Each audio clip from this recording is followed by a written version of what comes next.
The history of the U.S.S. Vengeance. The U.S.S. Vengeance was a 23rd century Federation dreadnought-class warship, operated in secret by Section 31.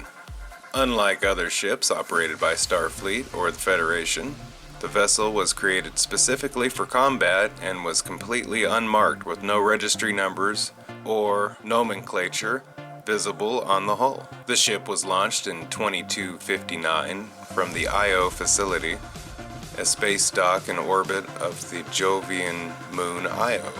The ship's commanding officer was Admiral Alexander Marcus. The U.S.S. Vengeance was designed by Con Nulian Singh and Section 31 for the purpose of preparing the Federation for what it deems an inevitable war against the Klingon Empire and its other rivals. The vessel was built at a secret space dock near Jupiter. Despite the secrecy of the starship's construction, a small model of the Vengeance was openly displayed by Admiral Alexander Marcus in his office at the Starfleet headquarters alongside other notable vessels from Starfleet's history, including the NX-class Enterprise and the U.S.S. Kelvin. Believing that Marcus had murdered his entire crew, whom Marcus was holding as hostages to compel Khan's servitude, Khan betrayed Marcus and Section 31 by providing the coordinates of the Vengeance after surrendering to Captain Kirk on Kronos, during which he saved the lives of Kirk, Spock, and Uhura. Kirk then sent Montgomery Scott to investigate, who piloted a shuttlecraft into the space dock facility where the Vengeance was moored. Following the arrival of Kirk and Khan on board the U.S.S. Enterprise, the Vengeance appeared in Klingon space and intercepted the starship. Admiral Marcus, in command of the Vengeance, demanded that Kirk and Khan be sent over to him.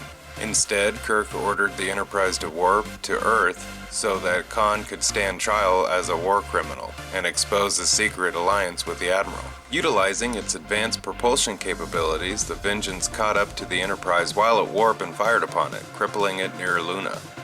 Just as Marcus prepared to destroy the Enterprise, Scott, who had stowed away on board the ship, was able to temporarily sabotage the Vengeance weaponry. Kirk and Khan then donned thruster chutes and space jumped through a debris field in an attempt to commandeer the Vengeance, during which Khan saved Kirk's life for the second time. Following their arrival on the bridge, Scott attempted to stun Khan on Kirk's orders. Khan retaliated and killed Admiral Marcus and seized command of the ship for himself, taking Kirk and his crew hostage. Acting Captain Spock allowed Khan to transport 72 advanced long-range torpedoes apparently containing Khan's fellow augments to the Vengeance, in a negotiated exchange for the Enterprise safety and the return of Kirk, Scott, and Carol Marcus. Khan returned the 3 hostages to the Enterprise but resumed firing on the ship as soon as they were transported aboard.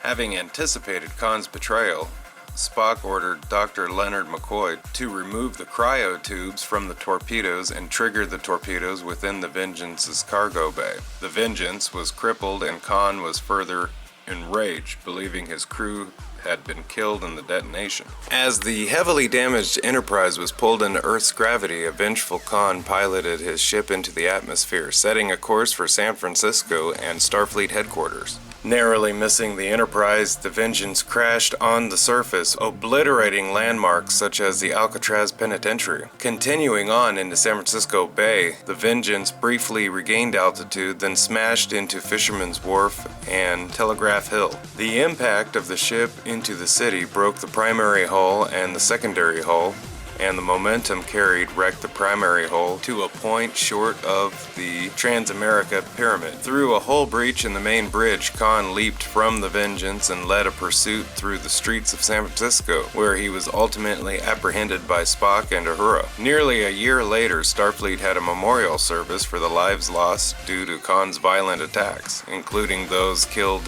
when the Vengeance crashed. At this memorial, Kirk spoke out against what the ship represented and reminded the assembled audience that Starfleet had risked becoming as warlike as its enemies. The weapon systems on the Vengeance included an array of advanced phasers and 2 massive swivel-mounted torpedo launchers that could be deployed from beneath the saucer section. The Vengeance could also launch drones, which were, in turn, capable of launching several photon torpedoes, before reaching and deliberately ramming their respective targets. The Vengeance phaser armament was very powerful. A focused barrage could penetrate the defensive shields of any standard ship, even at warp velocities, breach the hull and damage critical systems, and thereby force the other ship from warp back into normal space. Thank you for watching the history of the U.S.S. Vengeance. Please like, share, and subscribe, and have a good day. Special thanks to George for suggesting the U.S.S. Vengeance. Thanks, George.